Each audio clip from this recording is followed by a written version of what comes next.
to me, boy. Go, go, go. Yeah. Outstanding. Rock and roll.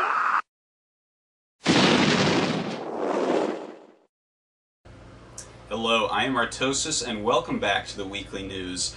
Not as much news this week, but let's get right into it. Really exciting matches happened in the TSL. We had White Raw against TT1, aka Cabal, and it was a close match, as predicted by myself and Noni. It was 3-2 in White Raw's favor. A really good bunch of PvPs. It was really nice to see the different styles going against each other. White Raw, of course, kind of a strategical micro-based player against TT1's overall macro style. So we saw some really interesting games right there, and White Raw does move on after 3-2ing TT1.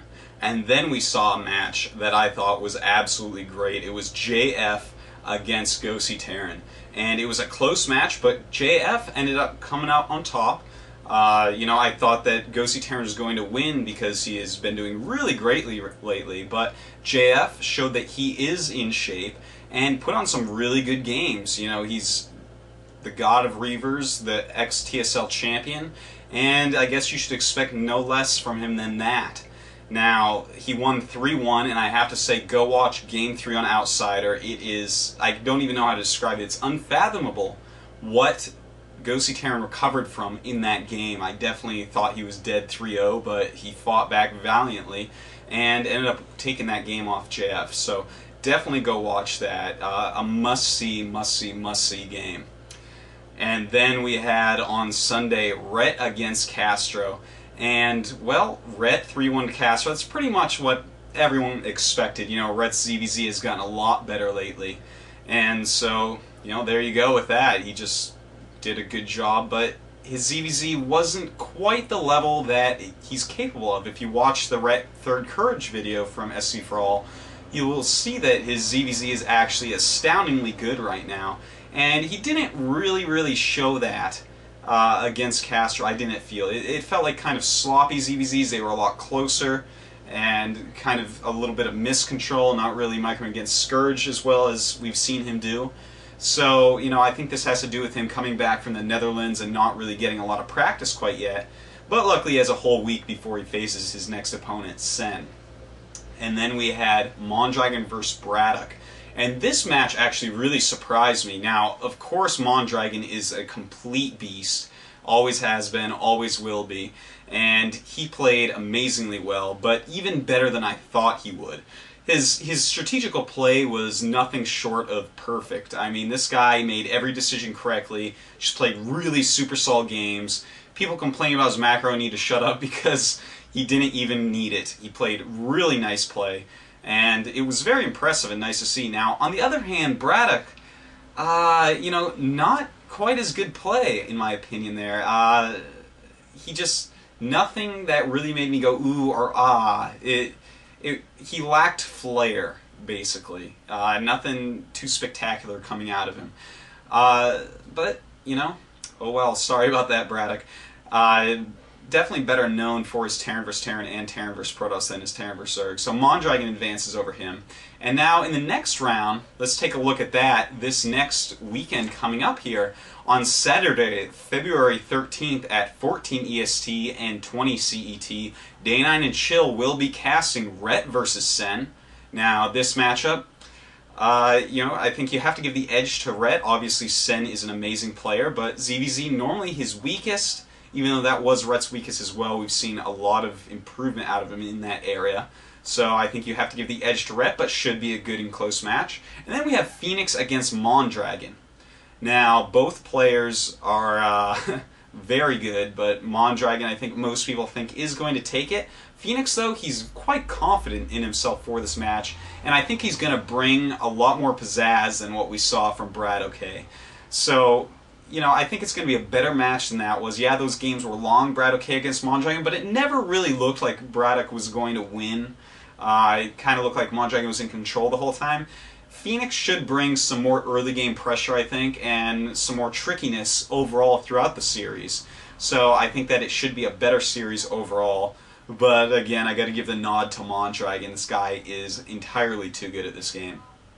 And then on Sunday, February 14th, that's Valentine's Day, and what is more romantic than making your girlfriend watch the TSL with you? 14 CET and 14 EST and 20 CET. You can sit there while Tasteless and I cast JF against White Raw. Now, this matchup, White Raw has been the dominant Protoss for the last year, but JF, I'm giving him the edge here. A lot of people disagree with me on this one, but JF and White Raw both kind of micro-style players, but JF better with the Reavers, and his PvP with Reavers is just so good. We saw him against Drake in the last TSL, and he 3-0'd him with Reavers. The first 2 games he lost not using Reavers, and he's like, you know what? I'm going to stop going easy on him, I'm going to use Reavers. And he just crushed Draco, who was in shape at the time, 3-0 with his Reaver play.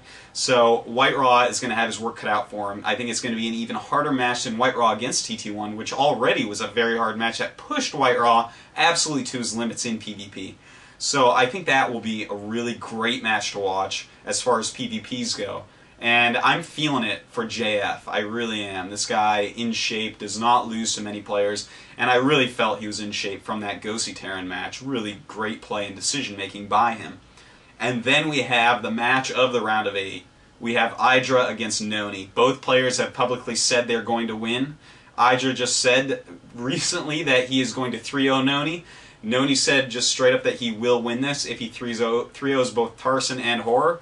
But Idra, a different level from those 2 Terrans, should be an absolutely amazing match.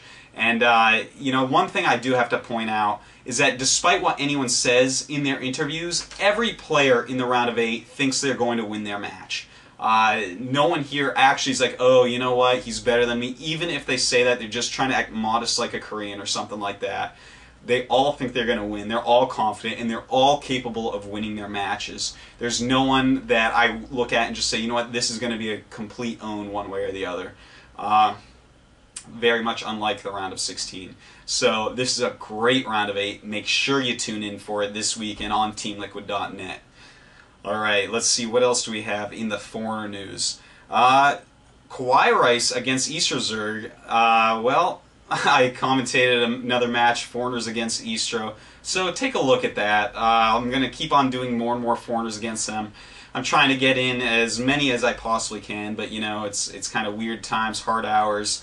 The teams are always practicing Pro League and whatnot. I just get them as I can, and whoever's online at the time is going to get the match.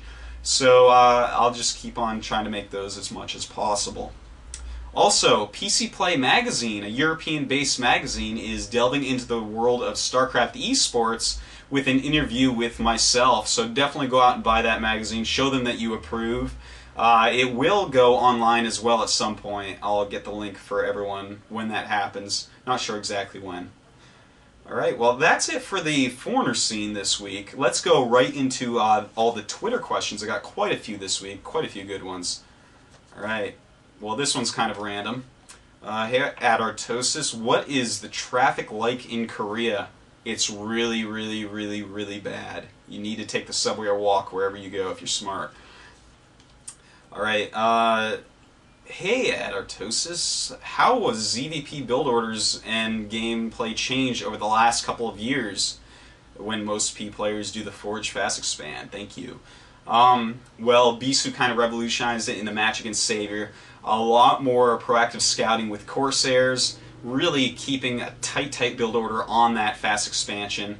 And, you know, that's, I mean, how else can I explain it? That's kind of how all PvZs are nowadays. Just watch any modern VOD, and you're going to see this new style that's so completely different than it was a few years back before Bisu kind of revolutionized it for us.